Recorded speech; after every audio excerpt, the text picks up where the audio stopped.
Welcome to Never Again Is Now, a podcast about anti Semitism.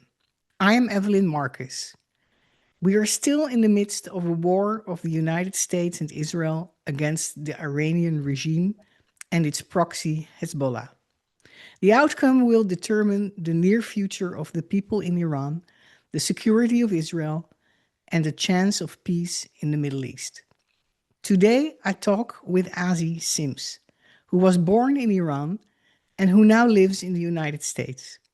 She will share her remarkable personal story with us and her perspective on anti Semitism in the Middle East, the United States, and the future of Iranian Israeli relations. Azi, it's a privilege to have you with us today. Thank you for coming on the show. Hello, Evelyn. Hello, everybody, whoever is listening. Thank you very much for having me. So, Azi, do you still have family in Iran? I do. I have got two aunts in Iran. I have not seen one of them for about 20 years. And the other aunt of mine, who has been very kind, has been looking after my grandparents. As you know, they could not leave the country. Um, so yes, I have got an aunt. And can you talk with them? No, not at the moment. Unfortunately, we've got no connection and no contacts. It's been my grandmother passed away about 45 days ago, I would say, 50 days Oh, ago, I'm and sorry to hear that. or maybe 2 months ago. Um, the last connection that we had was after she passed away. And then, unfortunately, we could not connect with them anymore. I'm so sorry to hear that. And my condolences for your loss. So, you have a special family background. Um, can you please tell us about your family and their position in Iran at some point? Um, so like any other Iranian who was born in the country, that is basically the country that you love. All of my family lived there. My parents have been very privileged to be sent outside the country and be gone to university here in America. My grandfather himself, he was in the army. He was very close to the late Shah of Iran, and um, he traveled with him. They were very close. He was one of the eight that they were very close to him. When the revolution happened, my grandfather called my father and asked him to move back to Iran to take over the business that they had. Um, uh, After the revolution, my grandfather, again, who was close to Shah, was arrested and um, he was to be executed amongst the other eight that they were supposed to be executed. He was a lucky one not to. Um, in a way, I would say lucky one not to, although he lived all his life in home arrest. Basically, he was a hostage in his own country. Um, he has been given Quran. So what I am going to say, Evelyn, is very it's a bit fuggy if you want, because he wouldn't speak. He was so terrified of speaking. They used to say, even if even if we were in a very closed room, my nan used to say, the walls have got ears, they've got mice, so we shouldn't say a word. We should not talk. Let's not talk. We don't want to talk about it. So it was very hush hush until Mhm. he died. Um, so all we know is from very little that he used to say when he was a bit loosened. So he used to say uh, he was given a Quran in the cells after he was arrested, and if he was given a timeline that if he remembered and memorized the Quran, he would live. Thinking that that's not going to happen. Being in army, he was very disciplined, so he did it. Um, so he lived, but before they released him, they got him to agree to train the military. So he would become one of the generals who would, under their influences, under the regime influences, he could live and his family would be allowed to live if he cooperated with the government and trained the military, which he did to a certain degree. Um, and and he got to live. Mm. Um, that's his story and a lot that comes with it about the business, which I don't want to get into as we don't have time. My own experience of in my childhood and living in Iran when I was 10 years old. So it was the war between Iran and Iraq when I was until I was 9. Um, and I remember exactly when it finished, um, where I was standing, where was I, and when Khomeini came and said, "It's I declare the war to be finished." Um, I was 10, so at that time, the world was open, so we could again leave the country, we could again live a life that we wanted to, if you want. Um, And all of a sudden, my dad was arrested. So we were home. It was myself and my sister, who was 8 year old at that time, um, playing. We were packing our house actually. Everything was in boxes. Um, and Here comes my dad. Daddy comes home with two gentlemen. Um, and he goes, I want you to stay in your room. Don't come out. Um, and don't peek in. Um, what I remember is that I came out. I always have been a daddy's girl, so I came out, and my dad had a heart condition.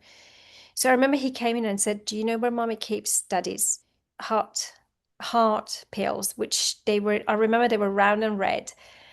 Um, so being little, climbed up the cabinets in the kitchen to try to find his pills for him. Um, Before we knew, he came out and said, I don't have time. When mommy comes home, just tell her that I've gone in a very long holiday. I'll be in touch. That was it. That was the last time I saw my dad. Um, a few, Fast forward a few months. So mommy comes home. We obviously again the house is packed. Dad's gone. No one knows where he is. Fast forward a few months, telephone rings. We went to my grandparents, the same grandparent, that same grandfather who's also been affected by the regime. Um, a telephone rings and it's Daddy, and he goes, "I'm in Evin." So, for those of you that do not know what Evin is, so it's a prison that they keep um, all of the political, all of the people that they disagree with the regime Hmm.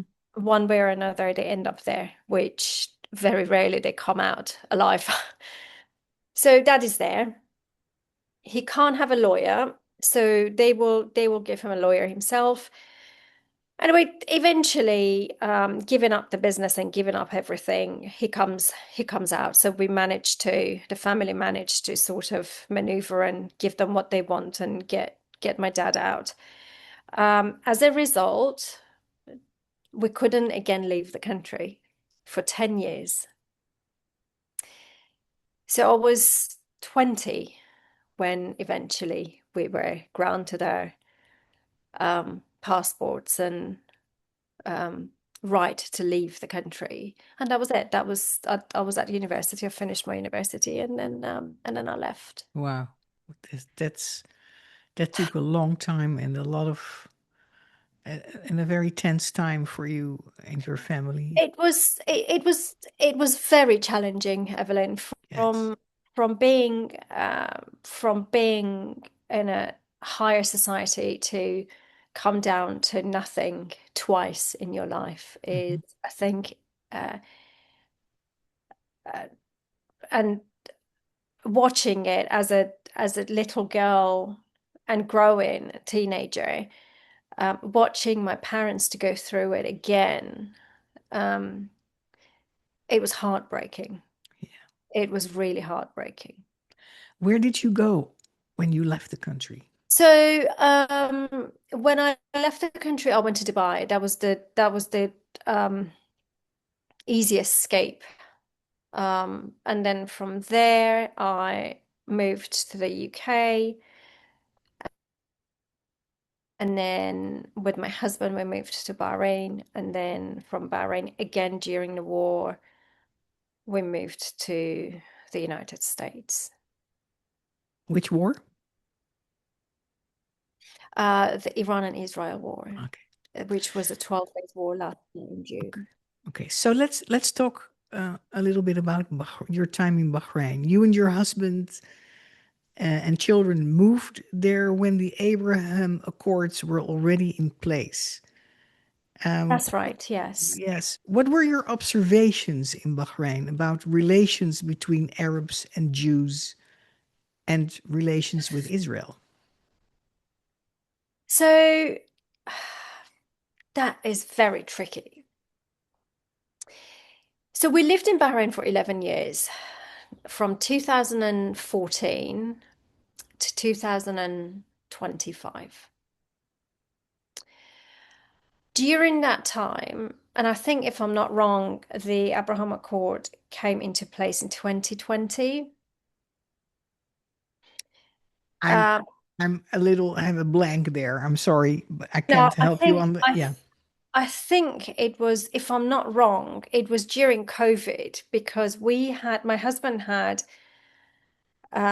two partners that they were the only Jews in the Middle East, which is basically they were the only families that um, they were not the only, but they were one of minorities, Hmm. Arab Jews, obviously.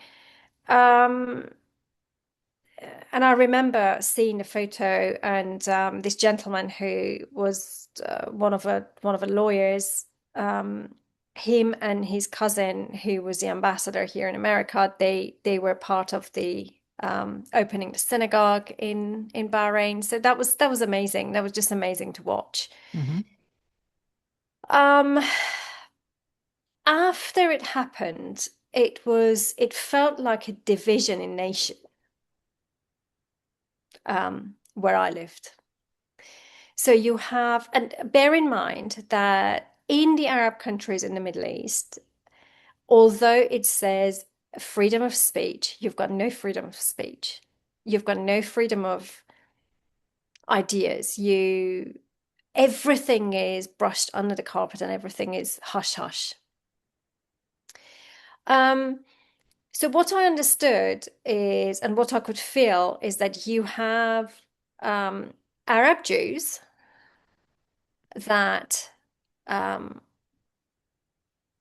they live among the other Arabs, and they are more Arabs than they're Jew. So Hmm. they celebrate. I never ever heard of Hanukkah celebration. I never heard of Pasach, Passover. I that didn't exist. You wouldn't.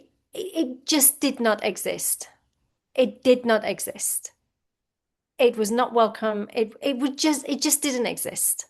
It So didn't the, have any place. so the Jewish community, although there were the Abraham Accords, the Jewish community did not feel the freedom to celebrate its own. They were given the opportunity, Evelyn, from my perspective and what I understood, they were even given the opportunity, but it was sort of a fear. And Mhm. um, if we do that, then we're not going to be welcome in the society. So we'd rather not do it.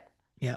We just carry on, we just bury our head down and just carry on doing what we're doing, which I disagree with, but that's what, they would choose to do. Yeah.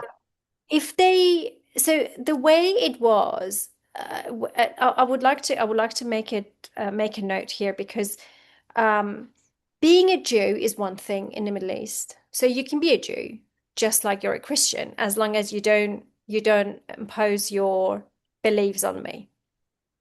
At school, you don't say you're a Jew. You don't wear a Star of David. You don't celebrate your religion. You just come and you go. You come along and you do what you're told and you go home. Very similar in many ways to how I grew up. You don't speak about it, and if you do, you get into trouble. So being a Jew was not as much as a trouble as being an Israeli. So being an Israeli, you're a Zionist. So we're talking about that could not happen. So when the Abraham Accord happened, the embassy of Israel opened, and a dear friend became an ambassador, moved to Bahrain, and tried very hard. The little Israeli um, community tried very hard to grow and very much tried to get involved in to get the other Jews involved. Very hard. Didn't happen. Could not happen. Hmm. Too much. This is, I might be wrong, but this is my own observation. This is Hmm. my individual observation on this. Yeah. So if I understand you correctly, um, Jews in Bahrain were not persecuted, but they didn't dare to be very visible either. And after the Abraham Accords got in place, some Israelis arrived in the country, a small Israeli community, Yeah. and an embassy opened, Israeli embassy. Um, that's in the eyes of Bahraini society, from what I understand from you, Not is welcome. a different, even a different category of Jews because they Yes, are Zionists. yes, that's right. And the Bahraini Jews did not dare to openly connect with the Israeli Correct. group, Correct. correct? Again, that's my observation. Yes. And for our listeners, to make it clear, Azi, you're not Jewish yourself. You this is what you observed, right? From Correct. Yes. yes, from being in contact with Jews in Bahrain and Israelis in Bahrain, but not being Yes, that's Jewish right. yourself. Yeah. And how many do you do? How big is the Jewish community in Bahrain? How big was it at the time? I can't really tell. And we knew a few families that they were Jews when we arrived. Um, and the majority, I would say 90% of them, they are dual nationals. Um, so they are American, Canadian, um, European, um, as you can imagine, just you know, a window of escape if you want. Hmm. Um, they're lovely people, lovely, lovely people, Evelyn, but living a double standard life. Yeah. Are we talking about a few hundred Jews, a few No, thousand? no, no, no. I would say, no, not even 1,000. Okay. I would say handful, Okay. not even 100. I don't know, maybe 100 with extended family. Wow. Very small. Yeah. Not very small. Yeah. I'd never acquainted with anyone in during my time in the UAE that they were Jew. If they were, I wouldn't know. Yeah. Um, You said there is freedom of speech in Bahrain, but in reality, It's not. You cannot count on it. How could you give an example of that? Of course, so when October 7 happened, um, there was a massive wave of so fellow Arabs or fellow Muslims they were living in Bahrain, and I was living amongst them. My children were going to a British school in Bahrain, and amongst the parents and British society in Bahrain obviously, we lived amongst the Arabs and locals, Lebanese and Palestinians, Jordanians, Syrians, everyone, which was a lovely neighborhood, if you want. However, during the and after the October 7, what happened and the boycott happened, then you could see the division. Then you could see how if you are not Muslim and if you are not even a Jew, if you're not Jewish and if you're not Muslim and you want to go, for example, as a very, very small example, Starbucks, um, you as a person, as an individual, will be targeted. You're not a Jew, but in their eyes, you're supporting Zionist. You're supporting Zionism. You are, as they call it, Zionist, you are supporting them. So your money is in their what, haram. So it's not, so you're in the wrong crew. Mm. And this is where I saw the crack always is in the nation, uh, everywhere in the world, if you want. But that's where I could see it getting wider and wider, and the anger, and then it even came into children at school. So you could see you can't speak. So I wouldn't go to school anymore. I would just not go. I would sit in the car. I was lucky that the children were old enough to one of them go and pick up the other one and then come and get in the car. But I'll put them into after school activities that I don't have to go to school to pick them up. So it got a bit claustrophobic as uh, as a non-Jew and a non-Muslim who lived amongst everybody.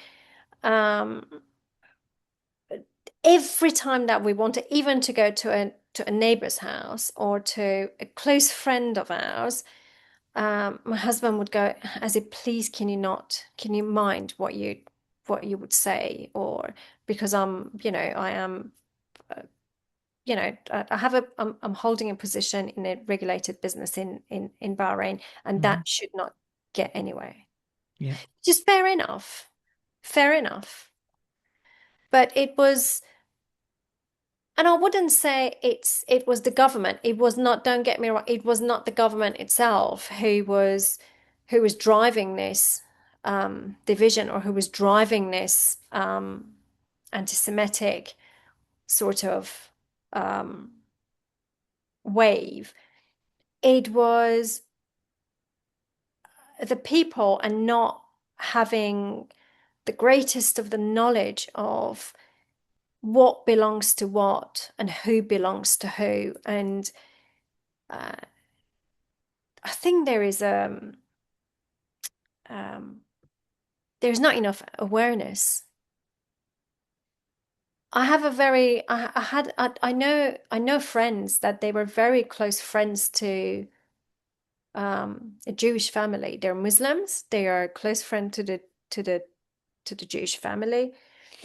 Very close friends. Like they see each other every day. They go out for drink. They do what they want to do.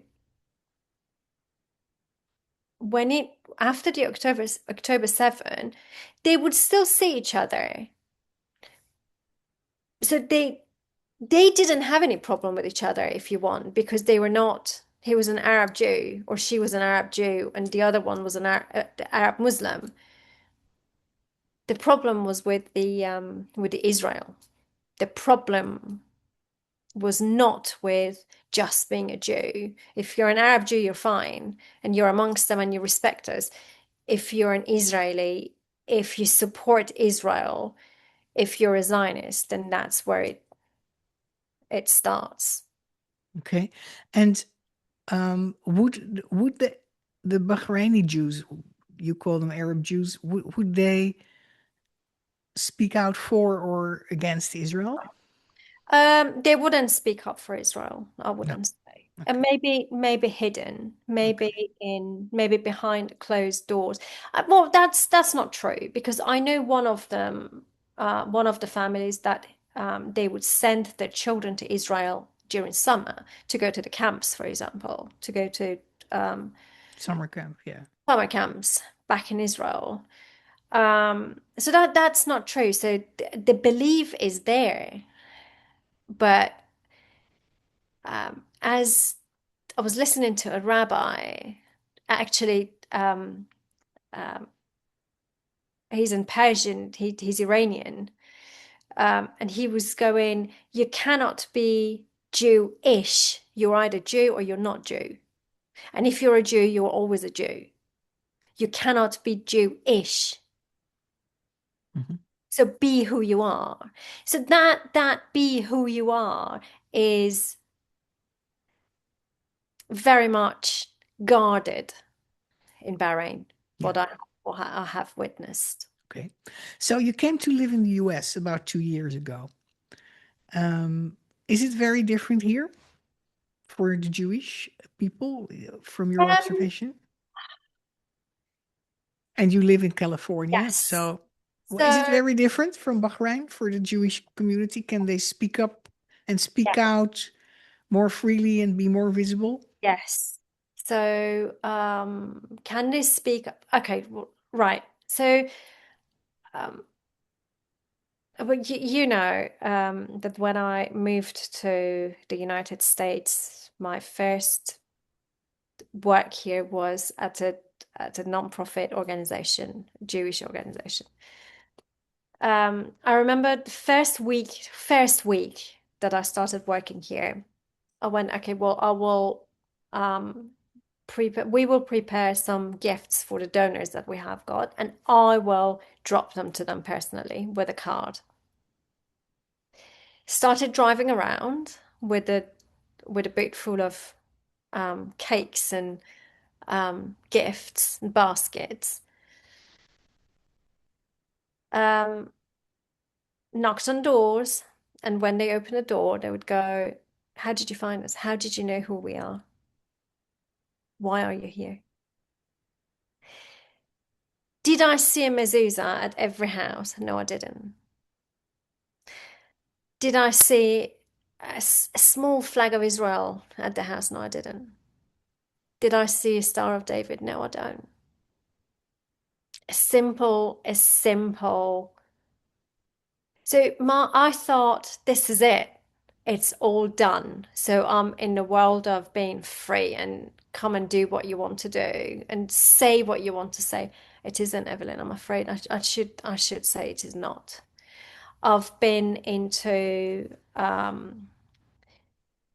events that had intruders in after October. It was actually October 15th. Um, we had a um, we had an event with, and we had a speaker who was one of the survivors of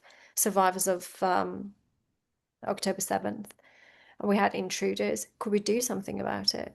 It took us nearly a year to get justice. Not even names, not even an apology. So um, it is better, but there are still years and years of work to be done. And if we don't get that work done, you can see another 1920, 1930 repeats itself. Oh, yeah. Well, um, what I wonder if you agree. What I observe is that being Jewish is becoming, being visibly Jewish is becoming more dangerous even in the United States at certain places, like on campus. For especially if you don't distance yourself as a Jew from Zionism, um, you can be verbally attacked, you can be physically attacked. Yes, yes, And that 100%. sounds to me a bit like Bahrain in a way. Well, yes. It's well, Bahrain is very small. Hmm. You don't have the population of the country, I think, is less than 3 million. Hmm. So, um, but you know, multiply that Hmm. to where we are. Yes, possibly is. I think I don't know. I mean, as you said, um,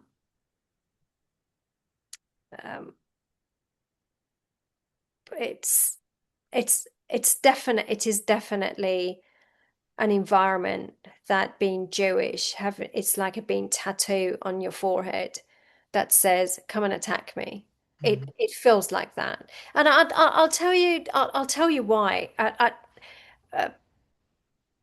I have two daughters, and one of them in the car. One of them has been with me when twice when we had to call the security to come and help with get one of the speakers out, and another time we had to just shut all the windows and doors and call 911 and get people, the security guard arriving to get in the car and let everyone leave. Um, we went to synagogue together. We went to so they have also observed what has been, they've observed it when we were in Bahrain, and they've observed it since we got here, which is amazing. In the eyes of little children, I was asked this question, which is, it's very heavy. It's really heavy. I was in the car driving them back from school, and my 13-year-old, who was 12 at the time, said to me, Mummy, so one of them is blonde with blue eyes, one of them is blonde with brown eyes. She said to me, Mummy, if if there is another Holocaust, because you're working with Jewish Federation, will our family be affected? Will they come and kill us? You see the trend and how it's triggering. Hmm. Hmm. You see Yeah, the trigger. yeah, that's pretty salient. Yes.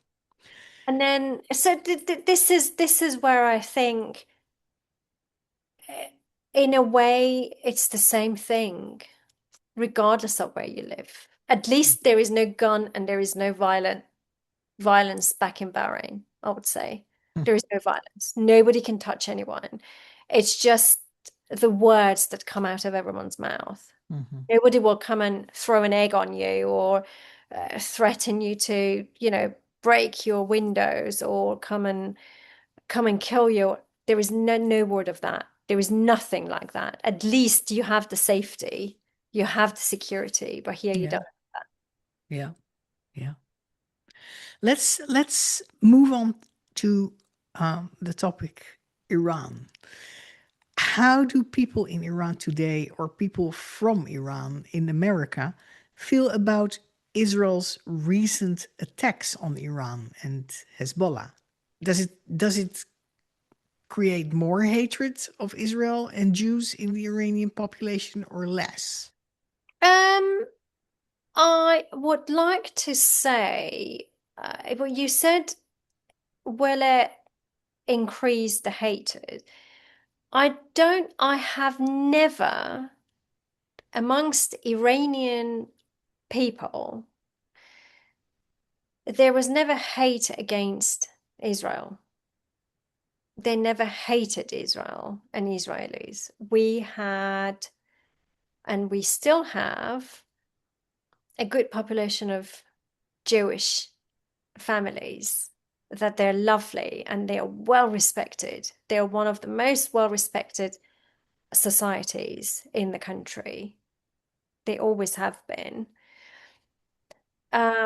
Obviously, as you know, nobody can say they are anything but Muslim in Iran. So you wouldn't know unless you knew that they're a Jewish family or descendants of the Jewish family. Not many have left to live in Iran, so the majority have left after and during, after, and within the first 10 years, I would say. Um, I would say Israel has got the biggest ally of population to Israel and the Israeli people are the Iranians. Hmm. So, no. The short answer is no, they don't. Iranian people wanted Netanyahu and President Trump to interfere and come in. They believed in them, they trusted them. Um, I have friends that they are in, the uh, in their on their stories, you can, especially on Fridays and Shabbat, you see the Shalom Aleichem, and you that's that came on after the war. That never happened before the war. So this shows that even though they don't have internet, they don't have any connection, they try to educate themselves to get to know the Israeli people in Israel a lot more. Mhm. I wouldn't just say Judaism, but it's the matter of the land and the history and you know, what comes with it. Um, so no, I don't believe that the war between um, because the war is not between the Iranian people and Israelis. This war is against the regime. I don't believe this war is against the Iranian people. And that's also not what the Iranian people believe, is what you're saying. Yes. Okay. Um, so you're saying the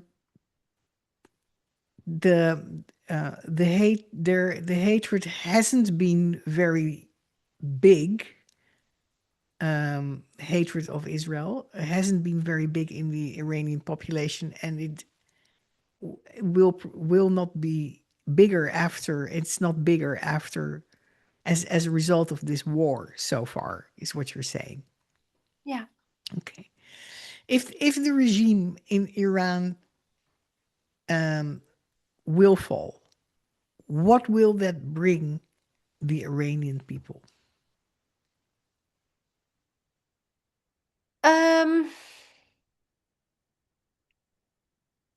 I don't.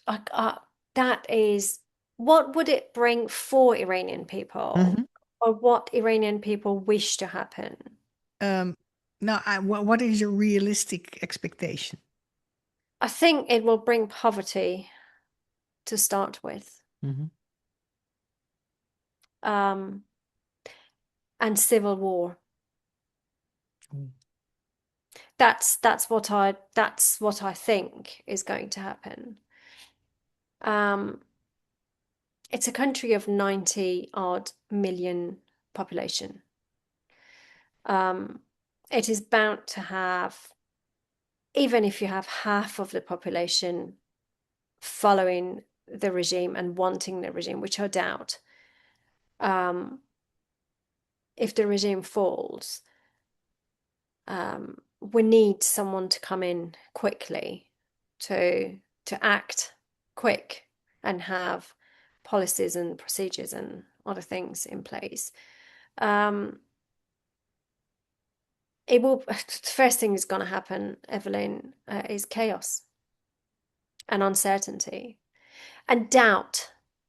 This is where I think, going back to your question before, will they hate Israel? No, they won't. They will not hate Israel, but the pressure, poverty, and um, uncertainty will bring some doubt, Yeah. and it will take some time for them to see the light behind. For the light to come out from behind the clouds. I would put it that way. It is not, I don't believe it's that they are at that point yet, but obviously the pressure is rising. There is no internet, so we don't have any connection. Nobody knows what's going on in the country. Only God knows. Um, and there will be doubts. There will be people, because I hear it from quite a lot of people that they have still business in Iran, that maybe we made a mistake. Was it a mistake? So that shows the pressure is making people to allow themselves to doubt the decisions that they had before, and they Hmm. stood up and they said, okay, well, this is what we want. Do I believe that? No, I don't. I think it's just a phase that will pass. Hmm. You just have to be resilient to what and be strong and just go through it Hmm. one step at a time. And how many percent of Iranians in Iran support the regime, you think, in their heart? I don't know. Okay. I really don't know because I went to school. I was forced to go to school because you had to be part of if you wanted to live and be part of a certain society, then you had to go to the certain schools. Um, I went to school with Khomeini's granddaughter, Khatami's daughter, Zam, um, Lari Jani's daughter, with all of them. I sat next to them. That's not the majority. Hmm. That's not the majority. You have Qom, but even there, because it for the listeners, Qom is the place that they raise mullahs. Basically, they go to mullahs they go to these um, schools to become Shia leaders, if you want. Um, Mashhad and Qom, they are less pro-regime now that they have ever been. So I don't know, maybe 30%, 35%. Okay. Not a big number, but Okay.